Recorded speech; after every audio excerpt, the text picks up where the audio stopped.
Hey guys, what's going on? We have a Reddit post that somebody did a deep dive on the wartable trailer, and since we've had the game now, they noticed some things that was missed the first time around that actually carry significance. So let's go ahead and hop right through the bullet points. This alludes to a whole lot of possible content coming in the future, so it's really interesting. Post-hero operations sound like campaign levels of storytelling. There's a clear distinction, and when they talk about these, calling them operations, not missions, like iconic missions, and the cutscenes seem on par with the campaigns too. It's said to directly continue the story from the conclusion of the Reassemble campaign, further confirming it's an actual campaign. So this is kind of what we all figured anyways, because the first two are the two Hawkeyes, and their two stories was supposed to be a direct continuation off of the campaign, but in the future, hopefully we have a lot more campaigns coming. I wouldn't mind seeing Wakanda more, seeing... There's so many things they can do with campaign level storytelling on this game. All right, let's go ahead and hop into the next one. There will be a new outpost called Shield Substation Zero, and it will come with its own campaign, apparently. It is clearly announced that the outpost is coming, and there are gameplay snippets scattered throughout the video, but also at the end, when they are showing Kate Bishop's and Hawkeye's operations, you can notice on the left that Shield Substation Zero is very clearly displayed, and it has the campaign subtitle on it, just like the Reassemble campaign does on that same screen if you access it in your game right now. Press up on the war table screen, not war zones like the Avengers initiative does. So this is just further confirming that this is more campaign, and it's basically its own campaign taking off from the events that happen in the Reassemble campaign. So looking very forward to it. I hope we wrap up the AIM storyline with the two Hawkeyes, maybe a third character in there, but I really hope that we're going to be done with AIM here before too much longer, because there's so many villains and stuff that they can set up and get ready to do. There will be at least one new location and a new mission type called Tachyon Rifts. The word location gets thrown around, but it's not very clear if that means a new region or map type. That said, you can clearly see game snippets in environments that are not currently in the game, like the glass corridor that shows up multiple times. Among these new places, there are areas with these so-called temporal anomalies all over the place, which is referred to as being a new mission type with special gear to be earned from them. It's not clear if these gameplay snippets are from a new region or if it's just fresh coat of paint on an existing one. So yeah, we have Tachyon Rifts, temporal anomalies, so hopefully leaning into the Tachyon Rifts and the temporal anomalies, we finish up AIM, and then we have to deal with these new anomalies and everything else going on. And it looks really cool. You see in the trailer for Hawkeye, he walks into like a portal-like thing, and let's just hope it's really awesome. The Shield Substation Zero update and campaign might be coming before Kate Bishop, or at least alongside it. During Kate Bishop's trailer, she mentions the Tachyon project, and some of the new cutscenes from Kate's campaign take place in Shield Substation Zero, and the Shield Substation campaign is displayed to the left of Kate Bishop's on the Operation Database screen, all of which point towards Shield Substation Zero being released before Kate Bishop. That said, the narrator clearly says taking AIM is the first big post-launch operation, meaning Shield Substation will not come out before, or most likely due to the evidence pointed above. The key lies in the word big, implying Shield Substation Zero is a small operation. Do note that every campaign is an operation as well as the Avengers initiative, since they are all displayed in the Operation Database screen. Also on the video itself, Shield Substation has a current operation text on it. So yeah, just further hinting that we might actually get Shield Substation Zero a little bit before Kate Bishop's character and her storyline, so we can start working there and getting a feel for it. And I mean, I'm just excited for a new hub area. Kate's operation will add a new villain to the game and maybe a new region. It straight up said that it will add a new villain. So we'll have another villain to put in the rotation of our faction dailies.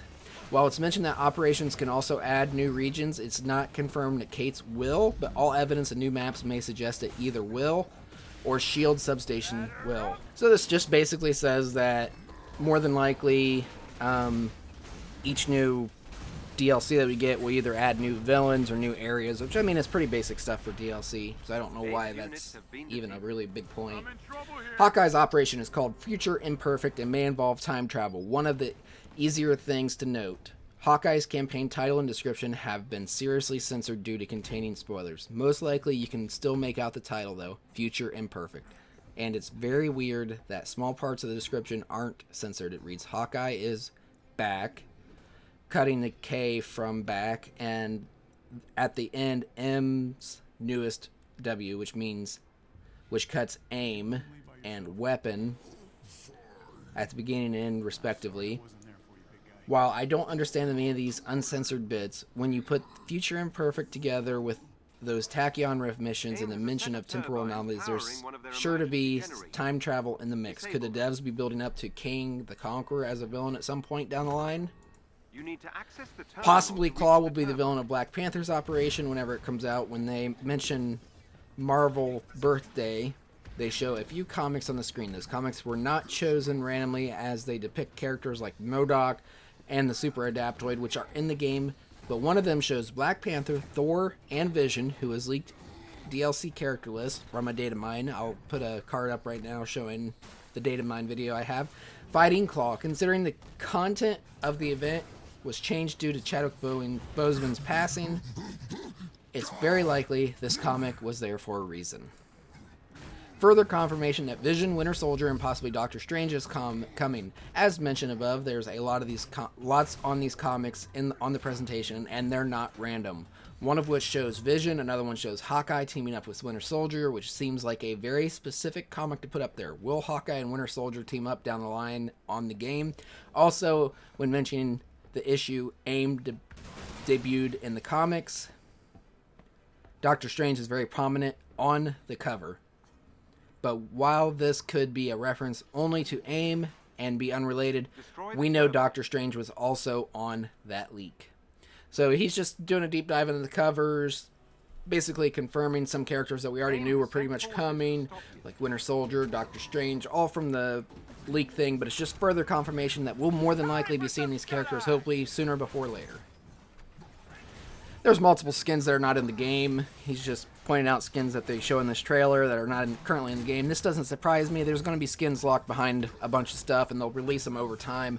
They don't want to release every skin that they have up front, so there will be events which may reward unique cosmetics and gear. This was straight up spoken out loud and clear, but once again, watching this the first time, it wasn't notable due to the volume of information and lack of knowledge about the game.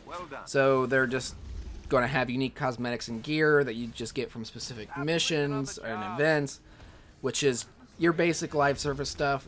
You have events that happen every once in a while. You can only get certain things from that, and hopefully it's more cosmetics and not gear, because locking specific gear that could possibly be best in slot would be a very bad idea to lock it behind an event that only comes around every once in a while.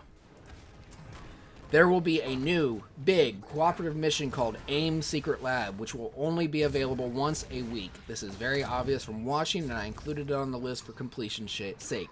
It sounds like a raid kind of content, but it is not at any point referred to as a raid, despite having been mentioned on previous war tables, opening the possibility that this may be something entirely else. Events that you can only do once a week, I'm all for. We're trying to grow a community on my Discord. I'll put a link down in the description. Hop on the Discord if you want a group to try to group up with and play with on this stuff.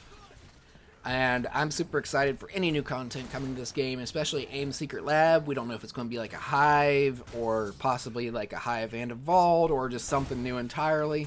But anything that we can do to, have fun with is a blessing.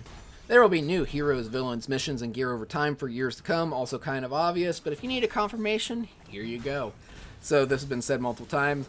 They plan on keeping this game around and supporting it for several years to come, so buckle in and enjoy yourselves. Try to get your friends to buy the game, get more people into this game.